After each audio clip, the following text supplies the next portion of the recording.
Ndugu wanahabari, Jeshi la Polisi mkoa wa Ruvuma tunaendelea vyema na majukumu ya kusimamia sheria za nchi katika kuhakikisha usalama wa raia na mali zao.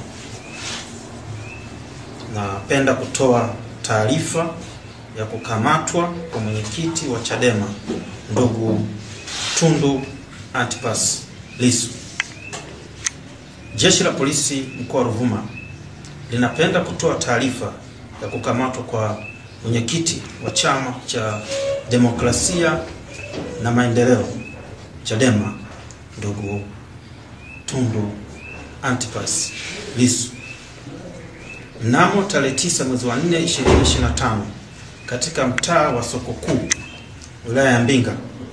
Jeshi la Polisi lilimkamata mwenyekiti huyo wa Chadema kufuatia tuhuma zilizokuwa zinapelelezwa za kufanya uchochezi wa kutofanyika kwa uchaguzi mkuu wa 2025.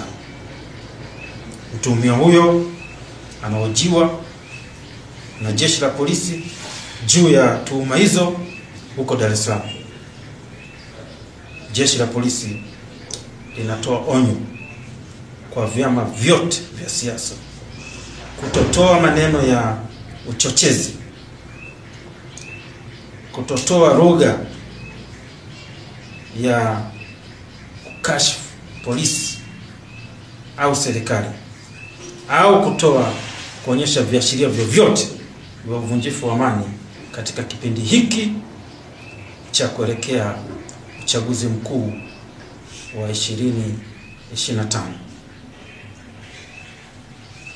Na kwa yeyote ambaye tabainika kufanya vitendo hivyo,